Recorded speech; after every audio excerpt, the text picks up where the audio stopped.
vamos a hablar del enésimo robo. Venimos de un saqueo fiscal generalizado y ¿qué hace Pedro Sánchez? Nos anticipa el siguiente.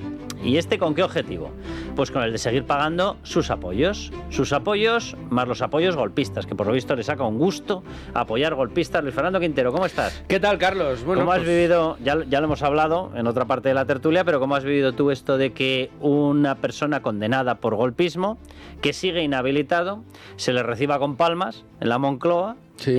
No han sacado las fanfarrias de puro milagro, no sabíamos, lo mismo estaba María Jesús Montero tocando la fanfarria al lado, o yo que sé, o aplaudiendo, o haciendo, no sé, loas de todo tipo, y todo ello para decirle que le van a dar algo que es inconstitucional, que le van a dar un trato diferencial del resto de españoles, vamos, que se ciscan en el artículo 14 de la Constitución y que de paso que se lleva 4.500 millones pagados por todos los españoles.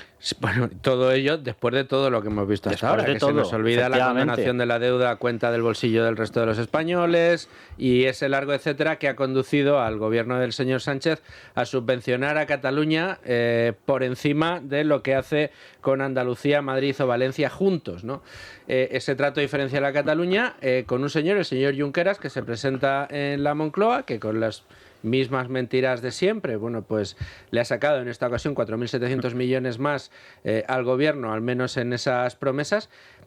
Junqueras, por cierto, que fue a la cárcel en una resolución apoyada por el propio Sánchez. Sánchez dijo que muy bien y que además había que perseguir al golpista que se había ido a Waterloo, había que buscarlo, había que encerrarlo. No solamente dijo hay que hacerlo, sería el que lo dijo me comprometo a traerlo. Dice lo voy a traer detenido y no viene Puigdemont y lo detiene a él de milagro. Sí. Bueno, pero igual que recibe, o igual que trata con el mismo respeto y admiración a otro como es Otegi, a quien ha colocado desde que llegó al gobierno en la gobernabilidad del Estado, que fue el término que utilizó Pablo Iglesias cuando era vicepresidente. De todas formas, hay una cosa, Luis Fernando, ahora comentamos con más detalle quiénes van a ser los pagadores de todo esto, que básicamente vamos a ser todos.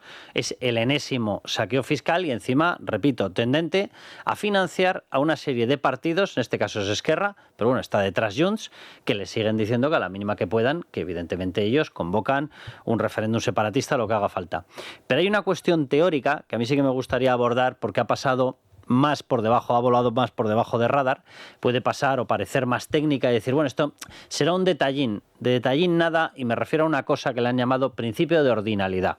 Y ha quedado recogido, plasmado y confirmado por parte del gobierno. ¿Qué significa el principio de ordinalidad?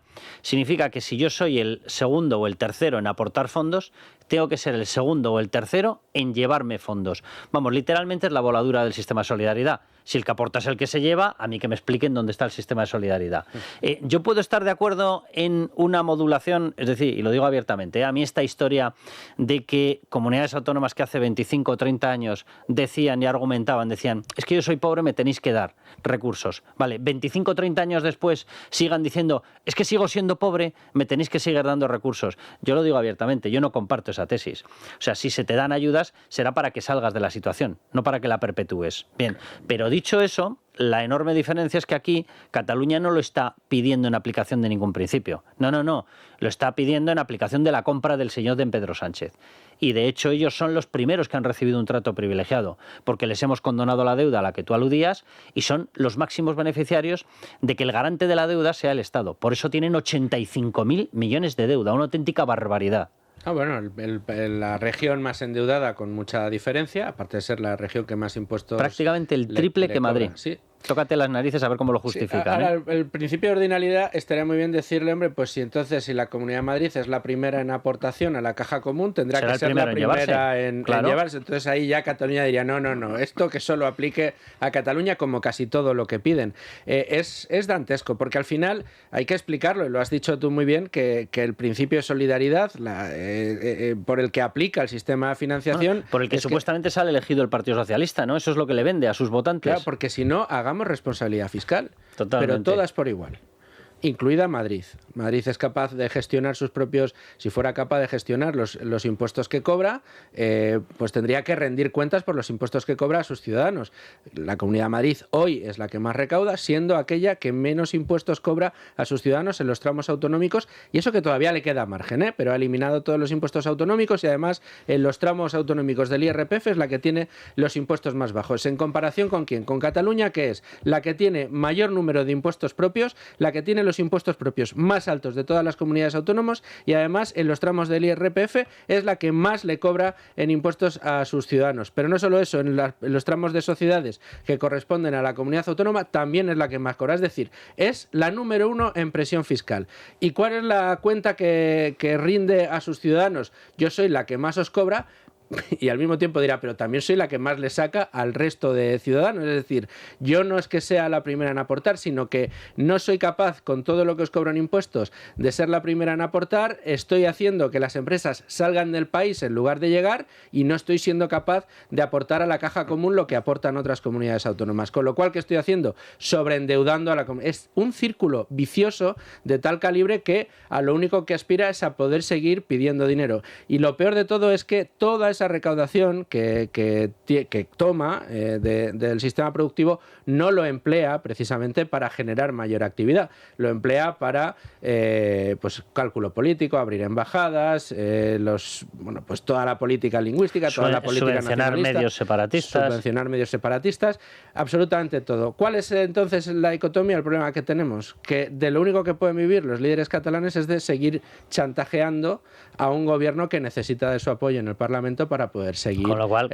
¿cómo se van a sumar a una moción de censura, aunque la moción de censura sea puramente instrumental? Es decir, hacemos caer este legislativo y se convocan elecciones inmediatamente. El problema es lo van a hacer en la vida. El problema es que en esas negociaciones, como las que hemos visto ahora, dantescas en Moncloa con el señor Junqueras, el señor Sánchez no negocia con su dinero, no negocia con sus recursos, no negocia con su poder adquisitivo, negocia con el poder adquisitivo, los recursos y la riqueza que genera el resto de la sociedad. Carlos Cuesta tú, yo mismo y nuestros hijos y nietos con la deuda que estamos adquiriendo para poder pagar las coimas a Cataluña. Insisto, es otra información que aparece hoy, otro estudio.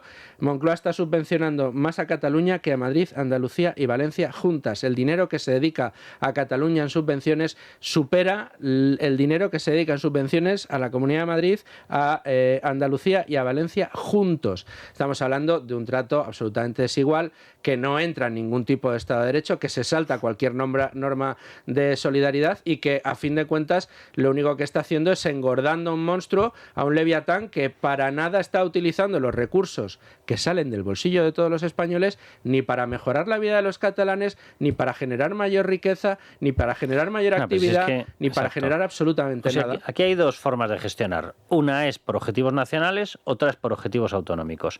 Si es por objetivos nacionales, este cálculo que se está haciendo y este regalo, 4.700 millones extra, porque a mí me da la gana. ¿Y por qué me da la gana? Porque es el precio que me has puesto para mantenerme en el sillón.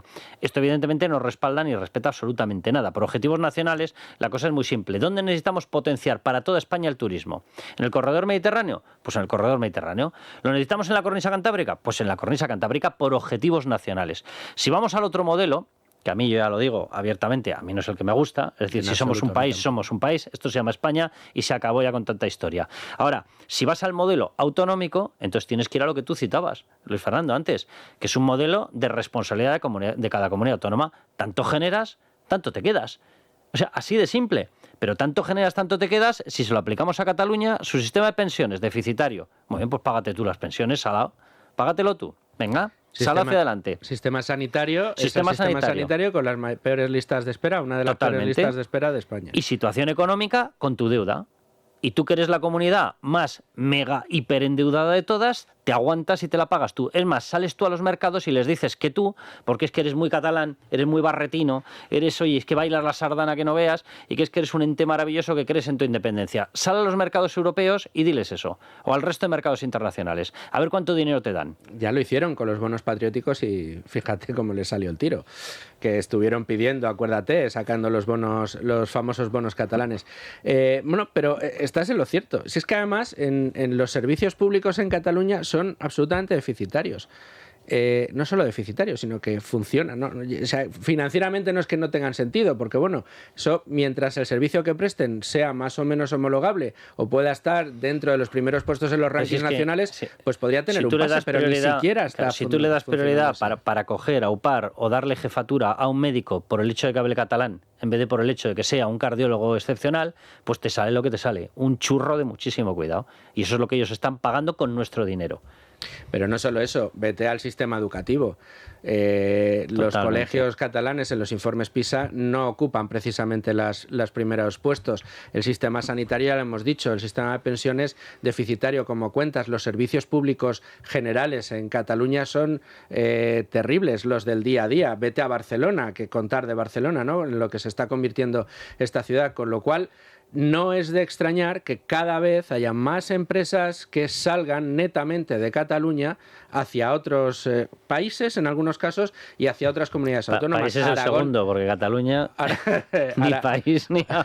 Aragón, no, decía que hay algunas empresas que salen de Cataluña directamente y se van a Irlanda, por ejemplo, que lo hacen muchas, y otras dentro de España pues van a Aragón o a la Comunidad de Madrid, que es la que al final más inversiones recoge. Hay una pequeña cláusula.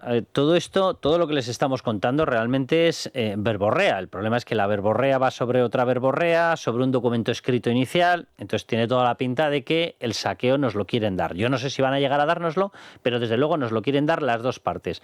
Tanto Sánchez, no le voy a llamar Gobierno de España porque no está representando al Gobierno de España, está representando a su sillón, tanto Sánchez como el golpista inhabilitado para todo menos para mangarnos dinero, que es Junqueras.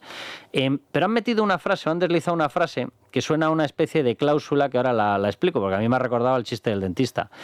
Dice, se tiene que establecer el principio de ordinalidad. Si somos los terceros en aportar o los segundos en aportar, tenemos que ser los segundos o los terceros en recibir, pero no garantizamos la aprobación de los presupuestos generales del Estado. ¿Por qué? Claro, ¿por qué? Porque todavía no se dan las circunstancias, no se dan las condiciones. Y dices, vale, ¿a qué se están refiriendo? Sobreentiendo que el golpista Junqueras a que no se fía de Sánchez. Y Sánchez, sobreentiendo que porque sabe perfectamente que los primeros no se fían de él. Es decir, que él es el primero que sabe que es muy probable que esto no lo cumpla. ¿Por qué? Porque de algún sitio tiene que sacar el dinero. Esa es la madre del cordero.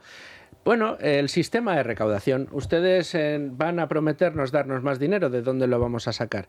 Y ahí hay una meta volante para el nacionalismo catalán que está representada en la famosa Hacienda catalana, que se le ha dicho que sí, pero que todavía no se ha puesto en marcha y que es una de las grandes demandas que está teniendo encima de la mesa el nacionalismo. Evidentemente se guarda un as en la manga el republicano Junqueras para seguir negociando con el gobierno. ¿Quieres mi apoyo a los presupuestos? Es que hasta que no vea el dinero no hay respaldo a los presupuestos. ¿Y tú crees que sale adelante efectivamente este modelo de financiación catalán?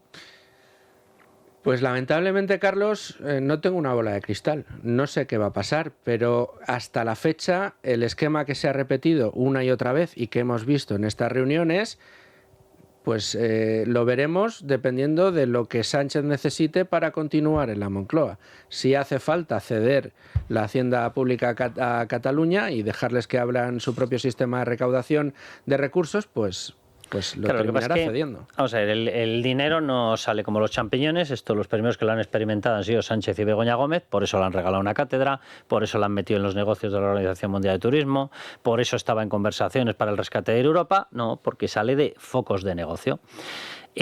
Para que salga dinero, para que haya 4.700 millones más para Cataluña, si no sale del aire, alguien tiene que ponerlos. Los pagadores de todo esto van a ser, evidentemente, los máximos receptores de fondos. ¿Quiénes son los máximos receptores de fondos? Bueno, pues tienes a Andalucía, tienes a Extremadura, tienes a Castilla y León, tienes a Galicia, tienes a un montón de comunidades autónomas que van a Extremadura, que van a tener que prescindir, cuidado con Extremadura, que Extremadura va a ser una de las grandísimas pagadoras. Vas a tener un montón de comunidades autónomas que van a tener que renunciar a esos fondos. un saqueo fiscal adicional en la Comunidad de Madrid. Madrid va a pelearlo como gato panza arriba, evidentemente. Claro. Juega en contra el hecho de que el Tribunal Constitucional esté invadido por Pedro Sánchez a través de la figura de Cándido Conde Pumpido. Pero bueno, lo puedes ir dilatando y tampoco tiene pinta de que a este gobierno le quede mucho tiempo. Con lo cual esa parte puede impedir que una de las grandes huchas de saqueo fiscal para regalárselo a Cataluña, la madrileña, se pueda poner a pleno rendimiento. Y luego siempre vas a tener recursos de, te cojo por la mano y mientras que tú dices que le vas a regalar esto, yo voy introduciendo bonificaciones fiscales. Entonces eres tú el que me tienes que llevar a mí ante el Tribunal Constitucional y ya veremos lo que van tardando esas resoluciones. Y en la medida en la que me tumbas una, te he sacado otra. Y así podemos estar con el juego del gato y el ratón. Esa hucha, por lo tanto, se les puede fastidiar. La otra, que es la hucha inmediata, es una hucha que va directa a los votantes del Partido Socialista, a los que van a destrozar, les van a horadar. Yo por eso, de verdad, que mantengo mis dudas con respecto a que por mucho que se quiera notar el tanto ahora, el golpista Junqueras, dudo mucho de que esto vaya a terminar de salir. Bueno, también es verdad que son muchas las promesas que ha puesto encima de la mesa el señor Sánchez y que no han terminado materializándose. Hablamos de la Hacienda catalana, se le ha dicho que sí, se ha dicho que se va a estudiar. El control de la inmigración en Cataluña. El control de la inmigración, la famosa amnistía. Ahí está Puigdemont todavía en Waterloo que no ha podido volver y eso que se le ha dicho que sí. Lo único que sí se salieron con la suya fue en el caso del tema de la malversación de fondos públicos que operaban en principio a favor de los intereses de los nacionalistas y también del propio gobierno. No, que nadie nos malentienda. No es que Pedro Sánchez no esté haciendo todo lo posible porque salgan las barbaridades, sino que al final España tiene un sistema institucional, tiene un Estado de Derecho y por mucho que checks and balance que a veces funcionan. Por mucho que él lo quiera retorcer, oye, pues el sistema lógicamente se defiende. No, y que está puesta encima de la mesa la voluntad que si seguimos así, tarde o temprano terminarán materializándose, pero que evidentemente no se puede chasquear los dedos si aparecen 4.700 millones, aunque solo sea el doble de aquello que decía María Jesús Montero, que no era nada. 2.000 millones, chiqui, eso no es nada. Pero efectivamente de algún sitio tendrán que salir. Se puede reestructurar, se puede retorcer la financiación autonómica y retirar fondos de aquellas comunidades, como bien decías, que más reciben, como puede ser Extremadura, como puede ser Castilla-La Mancha, como puede ser Galicia o Andalucía, o se puede, como bien dices, incrementar la carga fiscal para poder ofrecer esos recursos. Veremos cómo se materializa, pero en cualquiera de los casos, como ha dicho Junqueras, hasta que no vea show me the money o no te doy el apoyo. Antes de que nos vayamos, que nos queda poquito tiempo, quiero que toquemos dos noticias. Una, porque me parece totalmente representativa de qué es lo que está pasando en España, que nos vende Pedro Sánchez el cohete económico, y los datos estadísticos no hacen más que mostrar que lo único que tenemos es un cohete hacia abajo y perforando el suelo, en poder adquisitivo. No dejamos de perder poder adquisitivo. Y ha habido una noticia de estas Navidades que yo creo que es muy representativa. O sea, ¿quién le quitaría las luces de Navidad a sus hijos? Nadie, ¿verdad? Bien. Pues el empobrecimiento crónico ha hecho que 1 de cada 4 españoles haya renunciado a las luces de Navidad. Es un informe que ha elaborado una casa estadística relacionada con el mundo de la energía, pero cuyos datos son extraordinariamente elocuentes en un país, como bien dices, que nos venden. Es que, perdóname la cuñita, Carlos, pero es que en el último balance que hizo el señor Sánchez antes de irse de vacaciones, nos decía, presumía, de que el poder adquisitivo de los españoles se había incrementado en un 10% desde que él gobierna. Fíjate que yo pienso que debía estar hablando de Begoña Gómez y se ha equivocado, porque se ha incrementado en un 1000%. Sí. No. En un 10% decía que se ha incrementado el poder adquisitivo. Cuando todo el mundo, todos los que nos escuchan, si están oyéndonos ahora mismo, dirán, ¿pero qué decía ese loco? Bueno, pues él lo decía y lo sostenía, que nos va a caer mejor desde que él gobierna, cuando la realidad es toda la contraria. El sueño español le llamó. Se está cumpliendo el sueño español. Dice este señor, o se ha puesto una sobredosis de capítulos de La que se avecina con lo del sueño español, o no sé muy bien de qué está hablando. No, retuerce la estadística. Y si quieres un día hablamos de ese dato que él da, que precisamente aprovecha todos los problemas que hay por el medio, la inflación, el precio de la vivienda, el incremento de las pensiones, etcétera, etcétera, para sumarlo todo, dividirlo entre todos los españoles y decir que todos somos un 10% más ricos. Eso es lo que hace. O sea, que si suben los precios somos más ricos. Y el gasto público. Con eso se hace otra tesis doctoral. Público, claro. O le hacen, más bien. Él suma todos esos datos, los divide y dice somos todos un 10% más ricos. Pero ¿qué es lo que ha sucedido? Que la factura energética está pasando, valga la redundancia, una factura terrible en las familias españolas. Es más del 50%, casi el 60% de los españoles han confesado que han bajado mucho la temperatura de su hogar para poder reducir la factura del gas que no son capaces de pagar. Y en el caso de la electricidad, lo más elocuente, lo más gráfico, es que muchas personas, más de un 20, casi un 25% de los encuestados según este estudio, confiesan no haber encendido las luces de Navidad en su casa estas Navidades para tratar de no incrementar la factura de la luz, que ya de por sí es bastante gravosa. Oye, porque hay que recordar que ha subido. Sí, y vamos con otra noticia representativa de qué es lo que pasa en todo el mundo. Trump, ¿vale? Más allá de Venezuela, más allá del tema de Rusia, más allá del tema de Groenlandia, bueno, ha hablado de economía. Según él dice o él afirma que es de lo que sabe, pues menos mal.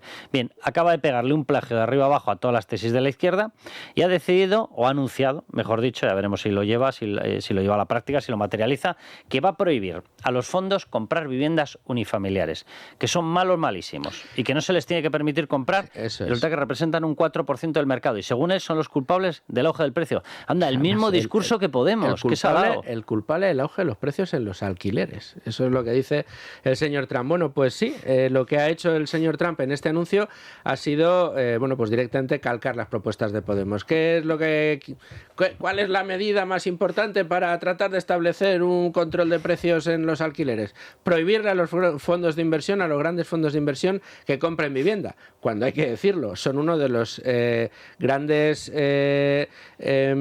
posibilitadores de que haya más vivienda en oferta y que haya una competitividad mayor en la oferta para poder bajar esos precios. Bueno, pues el señor Trump ha dicho que le quiere quitar la posibilidad o la capacidad a los fondos de inversión de comprar casas, de comprar inmobiliario dedicado al residencial, a la vivienda, viviendas unifamiliares. Pero ¿sabes con lo cual habrá menos vivienda en alquiler, porque lógicamente se va a comprar menos, y al haber menos vivienda en alquiler, el precio seguirá subiendo. Es un sabio, lo digo con la ironía, es un sabio de la economía. Pero ¿sabes quién ha aplaudido? ¿Y quién ha dicho que esto otros sabios de la economía? En España, Vox ha aplaudido con las orejas esta propuesta del señor Trump y ha dicho que es fantástica y que a ver si aquí en España tomamos nota. Vamos, lo digo, toda la gente que esté viviendo en casas que no sean de particulares, en casas de alquiler que no sean propiedad de particulares, que sean propiedad de empresas, pues que sepan que según Donald Trump y según las recetas económicas de Vox, lo que tendría que ocurrir es que se les tendría que obligar a salir. Con lo cual, lógicamente, con la inseguridad que hay en España, esas viviendas no las compraría un particular y las pondría en alquiler, porque si no ya lo habría hecho, lógicamente, con lo cual esas viviendas saldrán del mercado de alquiler. Y cuando salgan del mercado de alquiler, no solamente esa gente se quedará sin su vivienda en alquiler, sino que el precio de la vivienda en alquiler, porque habrá menos, se disparará. En ausencia de oferta, se disparará, porque la demanda pesará más. Esto lo defendían ya los padres de Salamanca, de la Escuela de Salamanca. Es tal cual. Fíjate, además, no sé el por qué este gran miedo al mercado, en la cuna del mercado, que es Estados Unidos, una de las cunas del mercado, cuando lo que estamos viendo, por ejemplo, en España, grandes fondos y grandes grupos están buscando alternativas de co-living, etcétera, etcétera, para tratar de buscar soluciones más ajustadas en presupuesto a diferentes tipos de ciudadanos y de familias para que puedan acceder a una vivienda. Y ahí tienes grandes desarrollos inmobiliarios y residenciales con distintas soluciones para poder ofrecer una alternativa. Y esto lo hacen grandes fondos con grandes capitales. No lo hacen tres particulares que tienen 4 o 5 pisos entre los tres. Formas, ahora que está, bueno, la verdad que no sabemos si Vox está negociando o no negociando la formación de gobiernos, porque con la contestación que le ha dado a María Guardiola en Extremadura, que le dice que los va a meter en el gobierno, dice, así no se me invita, me tienes que invitar llamándome a mí, no lo hagas en los medios. Y dice, Dios bendito, a ver si nos centramos en las necesidades de España, que para eso me decía a mí un tal Santiago Abascal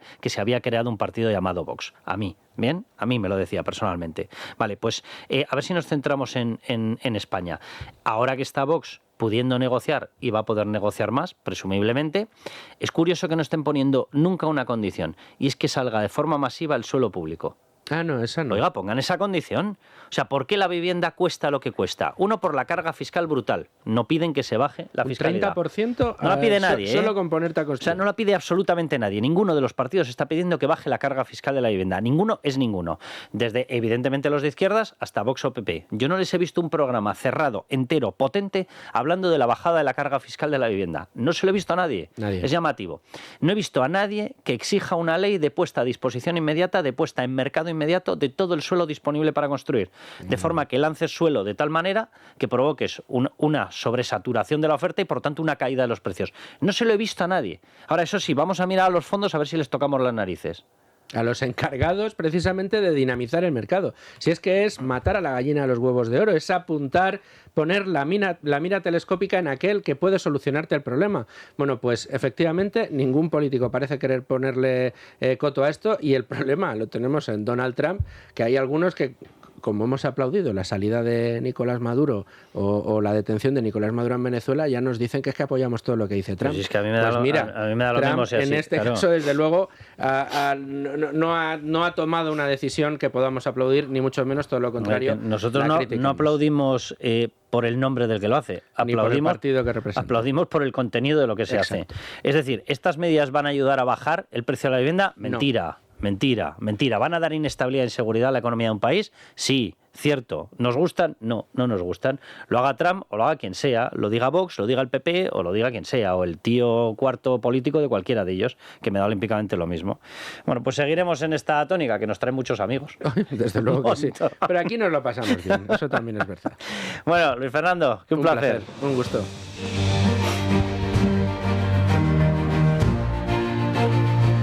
Bueno, pues nos marchamos. Mañana aquí seguiremos, pasaremos lista evidentemente y a ver qué es lo que pasa, que a mí me preocupa esta historia, pero oye, lo acogemos con esperanza, o lo acojo desde luego en primera persona con esperanza, de que empiecen a salir presos políticos, es decir, venezolanos, que nunca jamás tendrían que haber entrado en una prisión, nunca jamás. Voy a aplaudir por ello a los dictadores que continúan allí, a Delcy Rodríguez, a su hermano Jorge Rodríguez, ni de broma. Voy a celebrar que empiecen a pasar estas cosas, por supuestísimo. Por cierto, que empiecen a pasar estas cosas o la comercialización del petróleo. Que es que he escuchado unas críticas que son maravillosas. Dicen, no, es malísimo que Estados Unidos haga que se comercialice el petróleo. ¿Y cómo retorna la materia prima convertida en ingresos para los venezolanos si no se vende en el mercado?